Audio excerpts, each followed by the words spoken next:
They had left her because her legs were not as long as the others, because the cold bit at her rounder cheeks with a particular viciousness, and because in the long, lean winter, her body clung to its reserves with a stubbornness they deemed a burden. That too chubby a girl, they had whispered, a weight they could no longer afford to carry. Now, she was alone, a small, dark shape against the vast, indifferent white of the high plains. The wind, a razor of a thing, sliced through her thin tunic, stealing the warmth from her skin and the courage from her heart. Tears froze into tiny, sharp crystals on her face before they could even fall, a constellation of grief on her soft skin. She had cried until her throat was raw, until the sound was just a dry, rasping sob swallowed by the howling emptiness. Then, silence fell inside her, a silence as profound and terrifying as the landscape itself. She curled into the lee of a granite boulder, her small body a tight knot of misery, her gaze fixed on the endless expanse of snow and skeletal aspens. The world was a canvas of grey and white, unforgiving and absolute. Hope was a flicker, a dying ember she could no longer feel. She was 8 years old, and she was waiting for the end. The sun, a pale, distant coin, began its slow descent, painting the snow in shades of bruised purple and cold, liquid gold. The cold deepened, seeping into her bones, a lethargy that felt almost like a comfort, a final, heavy blanket. It would be easy, she thought with the detached clarity of the truly lost, to simply close her eyes and let the white dark take her. The world had already erased her, this was just the final, formal step. Her name, the one her mother had given her, felt like a ghost on her tongue, unspoken, unheard, already forgotten by everyone but her. He found her not through sound, but through stillness.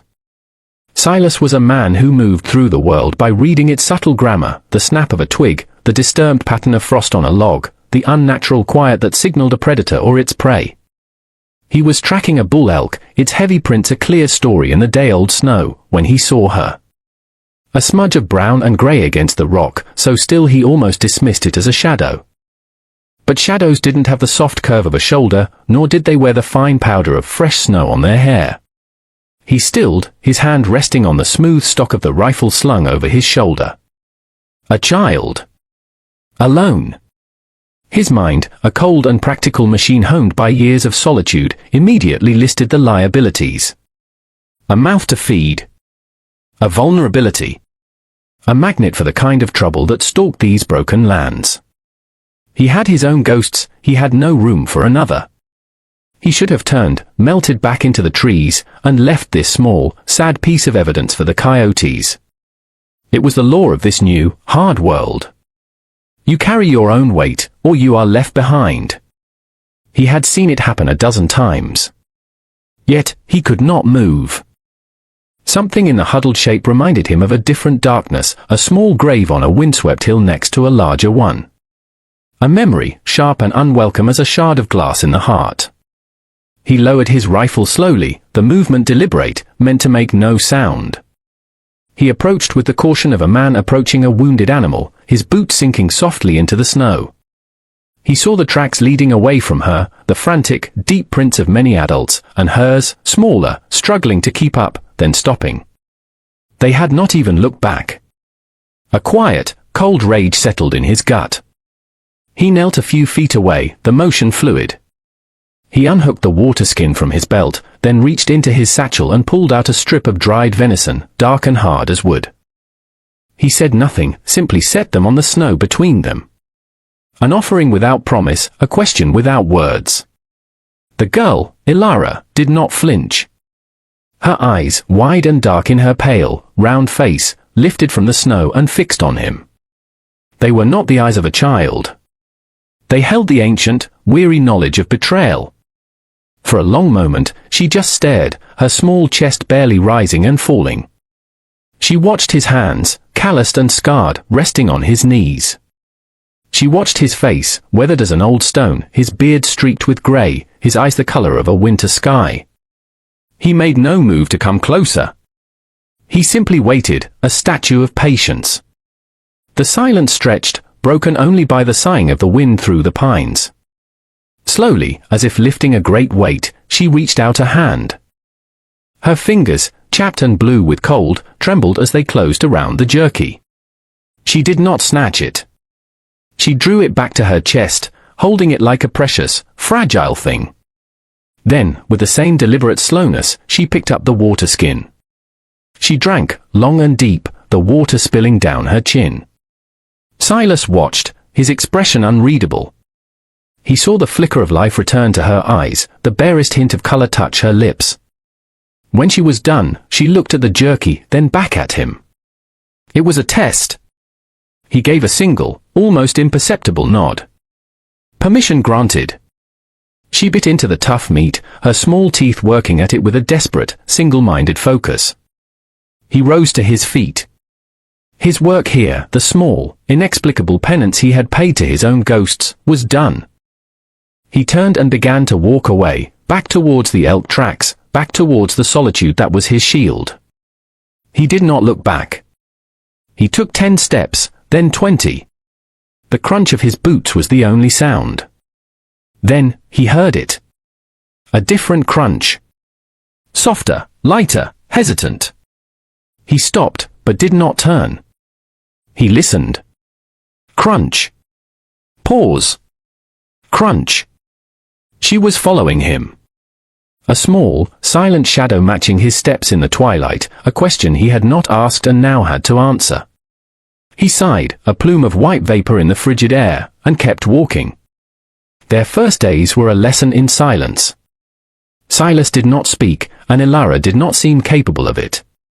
The trauma had stolen her voice, leaving only a vast, watchful stillness in its place. He communicated through gesture, a language she learned with the swift, desperate intelligence of a survivor. A sharp, downward chop of his hand meant to get down. A pointed finger meant to look. He would tap a particular plant with the toe of his boot, then tap his own mouth, and she knew it was edible. He would show her the 3-lobed leaf of a poison vine and shake his head with grim finality. She was an attentive student. Her eyes missed nothing. She learned to read the clouds for weather, to spot the subtle tremor of a branch that betrayed a squirrel's hiding place, to walk heel to toe to muffle her steps. She watched his hands as he set snares, his fingers weaving the wire with an intricate, deadly grace. She watched how he banked their small fire at night, burying the coals in a bed of ash so a single breath could resurrect them in the morning. He was a harsh teacher, demanding without words, but he was a fair one. He never ate until she had eaten. He always took the watch that faced the wind. One evening, as a wet, heavy snow began to fall, turning the world into a slurry of grey slush, he worked with a feverish intensity. He used his hatchet to fell several young pines, stripping their branches with swift, economical strokes. He leaned them against the face of a low cliff, weaving the boughs between them to create a dense, waterproof wall. He built a small reflector wall of stone in front of it and coaxed a flame to life in its shelter. As the storm raged, they sat inside their small lean-to, a pocket of warmth and flickering orange light in a world dissolved into chaos.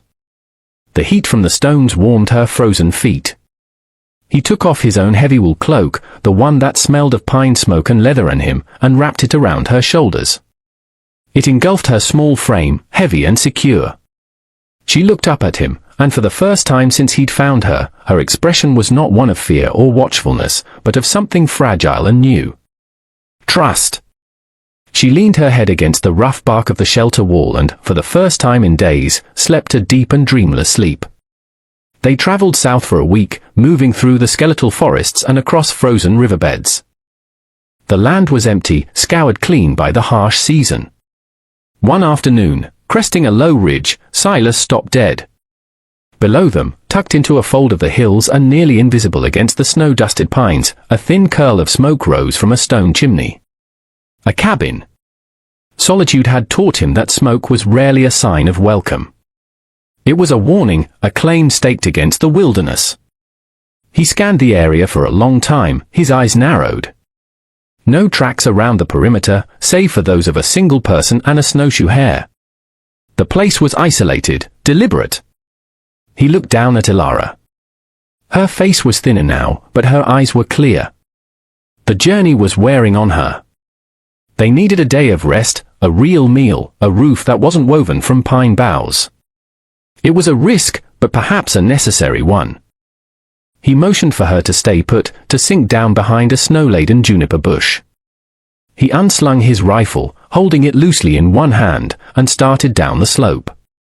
His approach was a masterclass in stealth, using the terrain to mask his movements. He circled the cabin once, his senses on high alert. He noted the neatly stacked firewood, the tanning rack with a few stretched pelts, the single set of worn snowshoes leaning against the wall. The work of one person. A person who knew what they were doing. He stopped 20 yards from the door and called out, his voice rough from disuse. Hello. The cabin. The silence that followed was heavy, absolute. Then, a wooden shutter scraped open, and the barrel of a long gun poked through. A woman's voice, gravelly and sharp, cut through the cold air. That's close enough. State your name and your business. Name Silas. Business is I'm passing through. Got a child with me. We mean no harm. Just looking to trade for some supplies? Maybe a hot meal. He stood perfectly still, his hands open and away from his rifle. Ain't got no charity here, the voice shot back. And children are a bad omen in these times. A long pause. Silas didn't move, didn't argue. He just waited. He heard a faint shuffling from inside, then the bolt on the door being drawn back with a loud, metallic clank. The door creaked open a few inches. An eye, bright and suspicious as a magpie's, peered out. It belonged to a woman whose face was a roadmap of hard years, her grey hair pulled back in a tight, severe bun. She looked from Silas to the juniper bush where Ilara was hidden. Show me the child, she commanded. Silas gave a low whistle. Ilara hesitated for a moment, then rose from her hiding spot, the heavy cloak still wrapped around her. She stood there, small and uncertain, her gaze fixed on the snow. The woman, Maeve, studied her for a long time. Her sharp features seemed to soften, just a fraction. The gun barrel lowered slightly. She looks half frozen. Get in. Both of you. But my rifle stays on the table where I can see it. Silas nodded, and they approached the cabin. The inside was small, immaculately clean, and smelled of wood smoke, dried herbs, and stew. A fire blazed in the hearth. Maeve gestured for them to sit at a rough-hewn wooden table. Silas placed his rifle on it, and Maeve set hers on the mantel. She ladled a thick, fragrant rabbit stew into 2 wooden bowls and set them down with a hunk of dark bread. Ilara stared at the steaming food as if it were a miracle. Maeve watched her. She's a strong-looking girl, the old woman said, her voice losing some of its edge. Good bones. Not one of the famine folk. They were fools to leave her. Silas didn't reply, just pushed Ilara's bowl closer to her. The girl picked up the spoon and began to eat, slowly at first, then with a hunger that was profound. Maeve sat across from them, nursing a cup of chicory coffee. What'll you do with her, Silas? She asked, her gaze direct and unflinching. Take her south? There's nothing there but more of the same. Silas kept his eyes on his bowl, swirling the stew with his spoon. The question hung in the warm air, a question he had been avoiding for days. He had no answer. He was just moving. Putting one foot in front of the other. Don't know, he finally grunted, the words feeling inadequate. Just getting her away from here. As Maeve nodded slowly, a flicker of understanding in her sharp eyes. Sometimes, she said softly, more to herself than to him, away is the only destination there is. They stayed for 2 days. Under Maeve's gruff care, a measure of life returned to Ilara. The woman showed her how to mend a tear in her tunic with neat, small stitches, her gnarled fingers guiding Ilara's. She gave her a piece of soap and a bucket of hot water, a luxury so profound Ilara almost wept. As she washed, she saw her reflection in the water, a face still round, but no longer puffy with tears. Her eyes, clear and watchful, stared back. She was a different girl from the one who had huddled by the boulder. On the second morning, as Silas prepared their meager pack, Maeve pressed a small, deerskin pouch into Ilara's hand. Inside were 2 flint stones and a small piece of steel. Fire is life out there, Maeve said, her voice low. You learn to make it yourself. You don't depend on anyone. It was the first thing that was truly hers. She clutched it tightly. As they prepared to leave, Silas offered Maeve payment, a few well-made snare wires and a small bag of salt. She waved it away. "Keep your salt. Just see she stays safe." Her eyes lingered on Ilara. "The world has a habit of breaking the good ones. Don't let it break her." Silas simply nodded, the weight of the promise settling on him. They walked away from the cabin, turning back once to see Maeve standing in the doorway, a stark silhouette against the warm light. Then they were back in the vast, cold silence of the wilderness. But something had changed. The silence between them was no longer empty. It was filled with the shared memory of warmth, of stew, of a brief, unexpected sanctuary. A few days later, Silas found the tracks. He knelt, his fingers tracing the edge of a deep boot print in the snow. Not his. Not Maeve's. These were heavy, clumsy, made by several men moving fast. He followed the line of them with his eyes. They were heading south. The same direction he was going. And they were fresh. A cold dread, familiar and sharp, settled in his stomach. He looked back at Ilara. She was watching him, her hand instinctively going to the pouch Maeve had given her. She had seen the tracks too. Her face was pale, her eyes wide with a dawning comprehension. The people who had left her. It could be no one else. They were hunting, or being hunted, and their path was converging with theirs. Silas stood up, his body taut with a new urgency. He scanned the horizon, the trees, every shadow. The world was no longer just empty. It was now actively hostile. The journey became a flight. Silas pushed them harder, his long strides eating up the miles. He abandoned the open plains for the thicker cover of the forests, their path a winding, difficult line through dense undergrowth and treacherous ravines. The quiet rhythm of their survival was replaced by a tense, hurried watchfulness. Every snapped twig, every cry of a distant bird, sent a jolt of adrenaline through him. He slept in shorter, lighter bursts, his rifle never leaving his hand. He saw the toll it was taking on Ilara. Fatigue etched dark circles under her eyes, but she never complained. She matched his pace, her small legs pumping, her breathing ragged but steady. She had become an extension of his own senses. Once, she stopped him with a sharp tug on his sleeve, her finger pointing to a ridge above them. He saw nothing at first, then caught it, a flicker of movement, a glint of sunlight on something metal.